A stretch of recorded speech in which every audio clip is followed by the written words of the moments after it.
ನಮಸ್ತೆ ಮಕ್ಕಳೇ. ಇವತ್ತು we are going to be ಈ ಸೆಷನಲ್ಲಿ ನಾವು ಅಗ್ರಿಕಲ್ಚರ್ ಇನ್ಕಮ್ ಬಗ್ಗೆ ತಿಳ್ಕೊಳ್ಳೋಣ. ಏನಿ ಅಗ್ರಿಕಲ್ಚರಲ್ ಇನ್ಕಮ್ ಅಂದರೆ agricultural income and its treatment under IT. Income ಟ್ಯಾಕ್ಸಲ್ಲಿ ಅಗ್ರಿಕಲ್ಚರಲ್ ಇನ್ಕಮ್ನ ಮಹತ್ವ ಮುಂಚೆನೇ ಹೇಳ್ಬಿಡ್ತೀನಿ ಮಕ್ಕಳೇ. Agricultural income is exempted from income tax. ನಿಮ್ಮ ಆದಾಯ ತೆರಿಗೆಯನ್ನು ಕ್ಯಾಲ್ಕುಲೇಟ್ ಮಾಡಬೇಕಾದ್ರೆ, ನಿಮ್ಮ ಆದಾಯ ತೆರಿಗೆಯನ್ನು ಲೆಕ್ಕ ಹಾಕಬೇಕಾದ್ರೆ ವ್ಯವಸಾಯದ ಆದಾಯವನ್ನು ಬಿಟ್ಟು ಬಿಡುತ್ತಾರೆ. ಅದು ಎಕ್ಸಮ್ಪ್ಟೆಡ್ from income tax.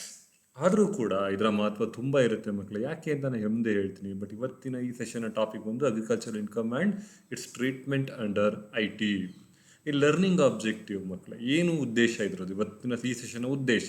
It enables the students to understand the agriculture income and its provision. Agriculture income ಅಂದರೆ ಏನು, ಅದರ ಪ್ರಾವಿಷನ್ಸ್ ಯಾವುವು, ಮತ್ತು to know the importance of agricultural income, ಅದರ ಮಹತ್ವ ಏನು ಅಂತ ನಾವಿಲ್ಲಿ ತಿಳ್ಕೊಬೋದು ಮಕ್ಕಳೇ. ಮುಖ್ಯವಾಗಿ ಏನು ನಮಗೆ ಇಲ್ಲಿ ಸೆಷನ್ ಔಟ್ಕಮ್ ಏನಿರುತ್ತೆ, to enable the students to apply the provisions regarding agriculture income, to know the charge on agricultural income, ಇದನ್ನು ಯಾವ ಥರ ಅಪ್ಲಿಕೇಬಲ್ ಮಾಡ್ತೀರಾ ಮತ್ತು ಏನು ಚಾರ್ಜ್ ಇದೆ ಅಂತ ನಾವಿಲ್ಲಿ ತಿಳ್ಕೊಬಹುದು. ಮುಖ್ಯವಾಗಿ ಮೊದಲನೇದಾಗಿ ಅಗ್ರಿಕಲ್ಚರಲ್ ಇನ್ಕಮ್ ಅಂದರೆ ಏನು. ಅಗ್ರಿಕಲ್ಚರಲ್ ಇನ್ಕಮ್ ಅಂತ ಹೇಳಿದ್ರೆ ವ್ಯವಸಾಯದ ಮೇಲಿನ ಆದಾಯ, ವ್ಯವಸಾಯದ ಚಟುವಟಿಕೆಗಳ ಮೇಲೆ ಬರುವಂತಹ ಆದಾಯವನ್ನು ನಾವು ವ್ಯವಸಾಯದ ಆದಾಯ ಎಂದು ಕರೆಯುತ್ತೇವೆ. ಮತ್ತು ಇದರ ಒಂದು ಫಾರ್ಮಲ್ ಮೀನಿಂಗನ್ನು ನಾವು ಎಲ್ಲಿ ತಿಳ್ಕೊತೀವಿ ಅಂತ ಹೇಳಿದ್ರೆ income tax act 1961 under section 2 subsection 1A ಕೆಳಗಡೆ ನಾವು ಇದನ್ನು ತಿಳ್ಕೊತೀವಿ. ಅಂಡರ್ ಸೆಕ್ಷನ್ 2 ಸಬ್ಸೆಕ್ಷನ್ 1A ಕೆಳಗಡೆ ಏನು ಹೇಳುತ್ತೆ ಅಂದರೆ, in India agricultural income refers to income earned or revenue derived from sources that including farming land, building on or identified with agricultural land and commercial produce from horticulture land ಅಂತ ಹೇಳ್ತಾರೆ ಮಕ್ಕಳು. ಇಲ್ಲಿ ಯಾವುದೇ ಭೂಮಿ ಆಗಿರ್ಬೋದು, ಯಾವುದೇ ಕಟ್ಟಡ ಆಗಿರ್ಬೋದು, ಯಾವುದೇ ಚಟುವಟಿಕೆಗಳಾಗಿರ್ಬೋದು, ವ್ಯವಸಾಯಕ್ಕೆ ಸಂಬಂಧಿಸಿದಂತೆ ಮತ್ತು ಅದರಿಂದ ಬರ್ತಕ್ಕಂಥ ಎಲ್ಲ ಆದಾಯಗಳನ್ನು ನಾವು ವ್ಯವಸಾಯದ ಆದಾಯಗಳು ಎಂದು ಕರೆಯುತ್ತೇವೆ. ಮೂಲಗಳಿಂದ ಬರುವ ಎಲ್ಲ ಆದಾಯಗಳನ್ನು ನಾವು ವ್ಯವಸಾಯದ ಆದಾಯಗಳು ಎಂದು ಕರೆಯುತ್ತೇವೆ ಮಕ್ಕಳು. ಇಲ್ಲಿ ಅಗ್ರಿಕಲ್ಚರಲ್ ಇನ್ಕಮ್ ಅಂತ ನಾವಿಲ್ಲಿ ಹೇಳ್ತೀವಿ ಮಕ್ಕಳೇ. ಇಲ್ಲಿ ಮೋಸ್ಟ್ ಇಂಪಾರ್ಟೆಂಟ್ ಥಿಂಗ್ ಅಂದರೆ ಮಕ್ಕಳೇ, ಅಗ್ರಿಕಲ್ಚರಲ್ ಇನ್ಕಮಲ್ಲಿ ಇದು ತುಂಬ ಮುಖ್ಯವಾದಂಥ ಅಂಶ. ಯಾಕಂದರೆ ನಮ್ಮದು ವ್ಯವಸಾಯ ಆಧಾರಿತ ಪ್ರದೇಶ. 75ಕ್ಕಿಂತ ಹೆಚ್ಚು ಶೇಕಡಾವಾರು 75ಕ್ಕಿಂತ ಹೆಚ್ಚು ಜನರು ಇಲ್ಲಿ ಅಗ್ರಿಕಲ್ಚರಲ್ನ ತಮ್ಮ ವ್ಯವಸಾಯದ ವೃತ್ತಿಯಾಗಿ ಅವರು ಅದನ್ನು ತೆಗೆದುಕೊಂಡಿದ್ದಾರೆ ಮಕ್ಕಳೇ. ಆದ್ದರಿಂದ ನಾವು ಅಗ್ರಿಕಲ್ಚರಲ್ ಇನ್ಕಮ್ ಬಗ್ಗೆ ತಿಳ್ಕೊಳ್ಳೋದು ತುಂಬ ಮುಖ್ಯ ಆಗತ್ತೆ. ಮುಂದುವರೆದು ಯಾವುದನ್ನು ನಾವು ಅಗ್ರಿಕಲ್ಚರಲ್ ಇನ್ಕಮ್ ಅಂತ ಕರಿಬೇಕು. Actually which are the sources ಇಲ್ಲಿ 3 ಮಕ್ಕಳೇ.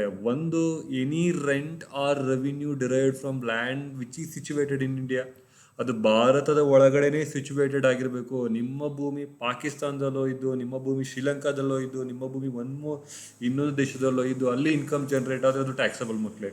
ನಮ್ಮ ಇಂಡಿಯಾದೊಳಗಡೆ ಇದ್ದು ಇಲ್ಲಿ ಟ್ಯಾಕ್ಸಬಲ್ ಏನಾದರೂ ವ್ಯವಸಾಯದಿಂದ ನೀವೇನಾದ್ರು ಆದಾಯ ಕಳಿಸಿದ್ರೆ ಇಟ್ ಈಸ್ ನಾಟ್ ಟ್ಯಾಕ್ಸಬಲ್.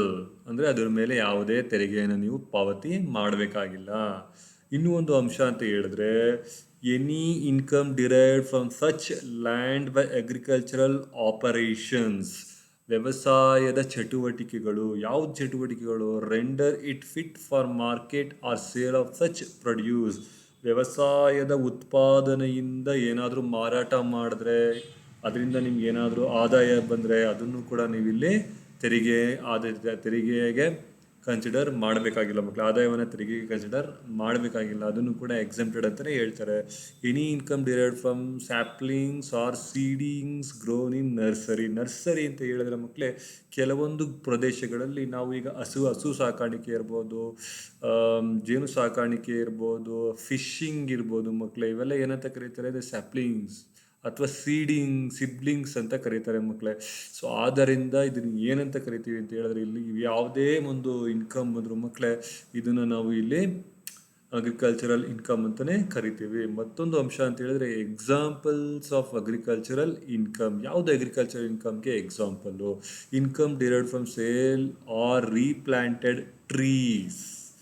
ನೀವು ಮರಗಳನ್ನು ಮಾರಾಟ ಮಾಡಿದ್ರೆ, ಮರಗಳನ್ನೇನಾದರೂ ಬೆಳೆಸಿದ್ರೆ ಅದನ್ನು ನಾವು ಅಗ್ರಿಕಲ್ಚರಲ್ ಇನ್ಕಮ್ ಅಂತ ಕರಿತೀವಿ. Income from sale of seeds, ಬೀಜಗಳ ಉತ್ಪಾದನೆ ಮತ್ತು ಬೀಜಗಳ ಮಾರಾಟ, ಅದನ್ನು ಕೂಡ ನಾವು ಅಗ್ರಿಕಲ್ಚರಲ್ ಇನ್ಕಮ್ ಅಂತ ಕರಿತೀವಿ. Rent received for agricultural land, agricultural land ಮೇಲೆ ನೀವೇನಾದ್ರೂ ಬಾಡಿಗೆಗೆ ಕೊಟ್ಟಿದ್ರೆ, ಅಗ್ರಿಕಲ್ಚರಲ್ ಲ್ಯಾಂಡಲ್ಲಿ ನೀವೇನಾದರೂ ಫ್ಲವರ್ಸನ್ನು ಬೆಳೆದ್ರೆ, profit received from a partner from firm engage in agricultural produce, ನೀವು ಪಾರ್ಟ್ನರ್ಶಿಪ್ಪಲ್ಲಿ ಏನಾದರೂ ವ್ಯವಸಾಯವನ್ನು ಮಾಡ್ತಾ ಇದ್ರೆ ಅದರ ಮೂಲಕ ನಿಮ್ಗೆ ಏನಾದರೂ ಪ್ರಾಫಿಟ್ ಬಂದರೆ ಅದನ್ನು ಕೂಡ ಅಗ್ರಿಕಲ್ಚರಲ್ ಇನ್ಕಮ್ ಅಂತಲೇ ಕನ್ಸಿಡರ್ ಮಾಡ್ತಾರೆ. Any interest on capital that partners of firm engage in agricultural operation, ನೀವೇನಾದರೂ ಲೋನ್ನ ತೊಗೊಂಡಿದ್ದು ಅಲ್ಲಿ ನೀವೇನಾದರೂ ಇಂಟ್ರೆಸ್ಟನ್ನು ಪೇ ಮಾಡ್ತಾ ಇದ್ರೆ ಅದನ್ನು ಕೂಡ ನಿಮ್ಗೆ ಏನಾದರೂ ಅಗ್ರಿಕಲ್ಚರಲ್ ವ್ಯವಸಾಯಕ್ಕೋಸ್ಕರ ನೀವೇನಾದರೂ ಲೋನ್ ಕೊಟ್ಟು ಅದ್ರ ಮೇಲೆ ಆದರೂ ಇಂಟ್ರೆಸ್ಟ್ ತೊಗೋತಾ ಇದ್ರೆ ಅದು ಕೂಡ ಅಗ್ರಿಕಲ್ಚರಲ್ ಇನ್ಕಮ್ ಅಂತ ಕರ್ಸ್ಕೊಳುತ್ತೆ ಮಕ್ಕಳು.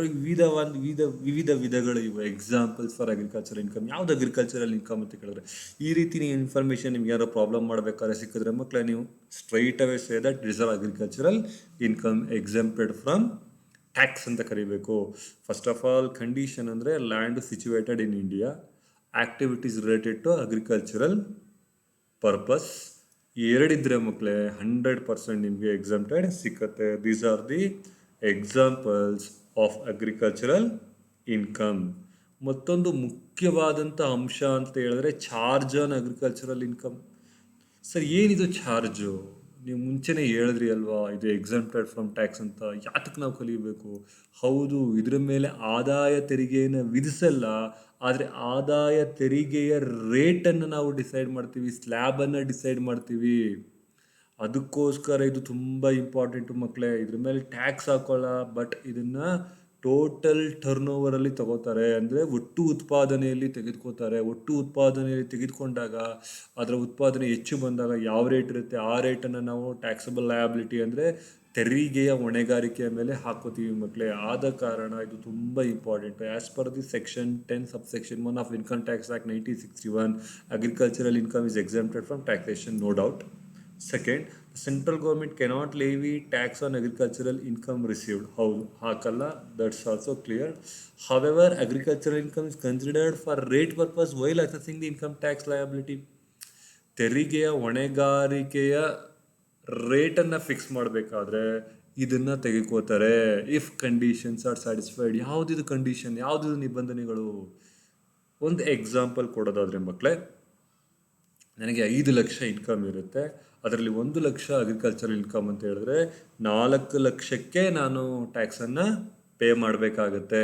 ನಂದು ಇನ್ನೂ ಒಂದು ಎಕ್ಸಾಂಪಲಲ್ಲಿ ತೊಗೊಂಡ್ರೆ ಮಕ್ಕಳೇ, 3.5 ಲಕ್ಷ ನನ್ನದು ಟೋಟಲ್ ಇನ್ಕಮ್ ಇರುತ್ತೆ, ಅದರಲ್ಲಿ 2 ಲಕ್ಷ ಅಗ್ರಿಕಲ್ಚರಲ್ ಇನ್ಕಮ್ ಇದ್ದರೆ ನಾನು 1.5 ಲಕ್ಷಕ್ಕೆ ಮಾತ್ರ ಟ್ಯಾಕ್ಸನ್ನು ಪೇ ಮಾಡಬೇಕಾಗತ್ತೆ. ಬಟ್ ಇಲ್ಲಿ ಮುಖ್ಯವಾದಂಥ ಅಂಶ ಅಂತ ಹೇಳಿದ್ರೆ exemption limit is 2,50,000.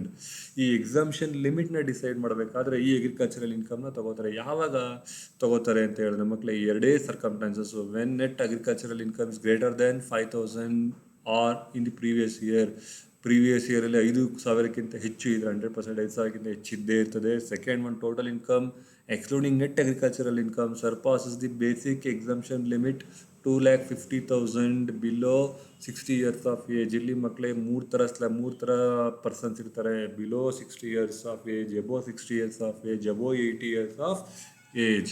Below 60 years of age ಇದ್ರೆ ಅವ್ರನ್ನ ನಾರ್ಮಲ್ ಟ್ಯಾಕ್ಸ್ ಪೇಯರ್ಸ್ ಅಂತ ಹೇಳ್ತಾರೆ. ಎಬೋ 60 ಇಯರ್ ಇದ್ರೆ ಅವ್ರನ್ನ ಸೂಪರ್ ಸೀನಿಯರ್ ಸಿಟಿಸನ್ಸ್ ಅಂತ ಹೇಳ್ತಾರೆ. ಇನ್ನೂ ಹೆಚ್ಚಿಗೆ ಇದ್ರೆ 80 ಇಯರ್ಸ್ ಆಫ್ ಮೇಲೆ ಇದ್ರೆ ಸೂಪರ್ ಸೀನಿಯರ್ ಸಿಟಿಸನ್ಸ್ ಅಂತ ಹೇಳ್ತಾರೆ ಮಕ್ಕಳೇ. ಇಲ್ಲಿ total income excluding net agricultural income surpasses the basic exemption limit. ಅಂದರೆ ಅದೇನಾದರೂ 2,50,000 ಮೇಲೆ ಹೋದರೆ ಮಕ್ಕಳೇ 100% ಅದನ್ನು ಚಾರ್ಜಿಗೆ ನಾವು ತೆಗೆದುಕೋತೀವಿ.